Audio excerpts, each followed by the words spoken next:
पहुंचे सपा के राष्ट्रीय महासचिव रामगोपाल यादव ने केंद्र सरकार और राज्य सरकार पर जमकर किया वार और सरकार की मशीनरी और उसके काम पर प्रश्न चिन्ह लगाए। दरअसल सपा पूरे प्रदेश में संविधान स्थापना स्तंभ लगाने के कार्यक्रम को कर रही है। इस दौरान मीडिया से बात करते हुए प्रोफेसर रामगोपाल यादव ने बड़े सवाल केंद्र और राज्य सरकार पर जड़ दिए।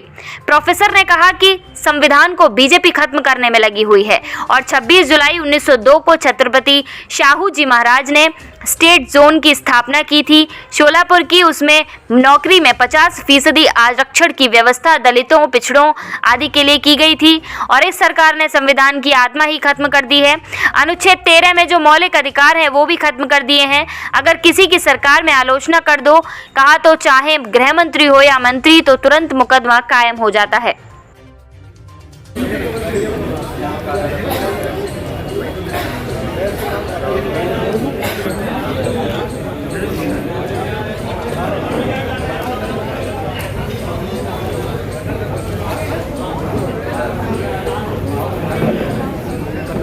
कार्यालय पर न केवल फिरोजाबाद में बल्कि पूरे उत्तर प्रदेश में समाजवादी पार्टी के कार्यालयों पर संविधान आरक्षण मान स्तंभ स्थापित किया जा रहा है। आप लोग नहीं समझते होंगे लेकिन ये है कि आज है 26 जुलाई। 26 जुलाई 1902 को छत्रपति शाहू जी महाराज ने अपना स्टेट जोन की थी कोल्हापुर की, उसमें नौकरियों में दलितों और आदिवासियों और पिछड़ों के लिए 50% आरक्षण की व्यवस्था की थी। इस देश में आरक्षण का आंदोलन आज की तारीख से शुरू होता है 1902 से। बाद में ज्योतिबा फुले ने इसको पूरे देश में आंदोलन के रूप में चलाया। बाबा साहब अम्बेडकर ने भारतीय संविधान में विशेष अवसर के सिद्धांत की व्यवस्था करती पूरी तरह से कर दी। डॉक्टर लोहिया ने इसके लिए आंदोलन ही चलाया था कि संसोपा ने बांधी गांठ पिछड़े पावे 100 में 60, तो पिछड़े में महिला दलित सब आते थे उनके परिभाषा के हिसाब से। लेकिन ये सरकार जो है आरक्षण को, संविधान की आत्मा को तो उसने खत्म कर दिया। मौलिक अधिकारों ने जो गारंटी दी है, लोगों के फंडामेंटल राइट्स की गारंटी है, और पहले ही अनुच्छेद 14 से अधिकार शुरू होते हैं, 13 से अध्याय शुरू होता है। 13 में लिखा हुआ है कि कोई भी कानून या कोई भी सरकारी आदेश अगर इस अध्याय में आने वाले किसी भी अधिकार को छीनता है, सीमित करता है, संशोधित करता है तो वो गैर कानूनी होगा। इतनी गारंटी है, गारंटेड फंडामेंटल राइट, और उसमें जीवन का भी है, स्वतंत्रता का भी है, धर्म का भी है, सारे अधिकार। अभिव्यक्ति की स्वतंत्रता है। सरकार की आलोचना कर दो मुकदमा कायम। गृह मंत्री की आलोचना कर दी तो वहाँ सुल्तानपुर में और सीतापुर में अभी एक नेता के खिलाफ मुकदमा कायम हो गया। ये अभिव्यक्ति की स्वतंत्रता का नाम है। किसी को भी बिना कारण बताए जेल में डाल दो, ये दैहिक स्वतंत्रता का आनंद। व्यवस्था ये है अनुच्छेद 20-21 में कि किसी व्यक्ति के जीवन को बिना विधि सम्मत प्रक्रिया के छीना नहीं जा सकता। किसी भी व्यक्ति की स्वतंत्रता को बिना ड्यू प्रोसेस ऑफ लॉ सीमित नहीं किया जा सकता, बाधित नहीं किया जा सकता। लेकिन रोज़ हो रहा है कि नहीं हो रहा है?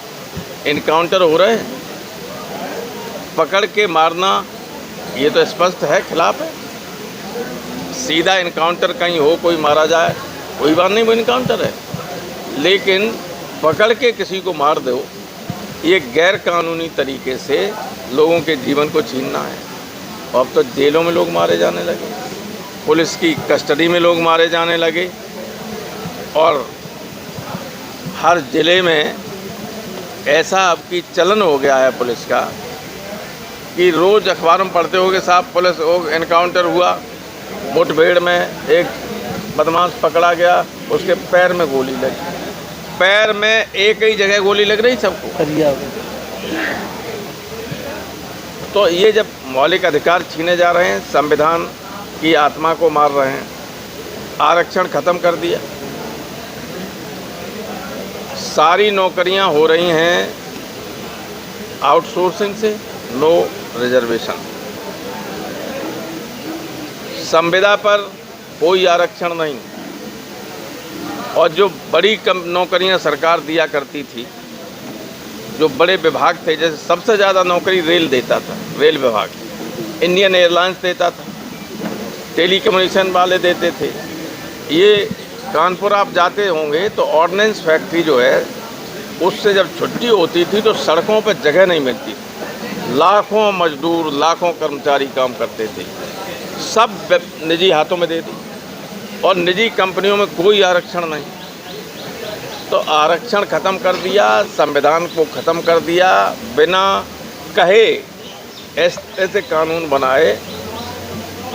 सीआरपीसी और आईपीसी में संशोधन कर दिया, एविडेंस एक्ट में संशोधन कर दिया। आप आश्चर्य करेंगे कि 95% वही है पुराना वाला, लेकिन जो 4-5% किया है वो सिर्फ जनता के अधिकारों को छीनने के लिए। सिर्फ वो सरकार ने अपने लिए किए संशोधन की जनता को कैसे परेशान किया जा सकता है।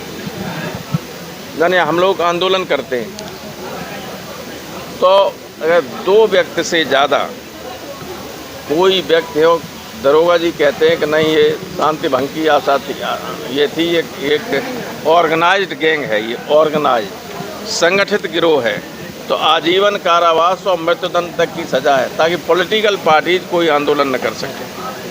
कभी किसी ने सुना होगा जिन लोगों ने, जिन्होंने जान दे दी देश की आज़ादी के लिए, उनकी आत्मा जो है आकाश में करवट ले रही होगी कि किनके हाथ में शासन आ गया है? कभी किसी ने सोचा नहीं। हो रहा है ये सब। तो इसलिए पार्टी ने डिसाइड किया है कि लोगों को याद रहे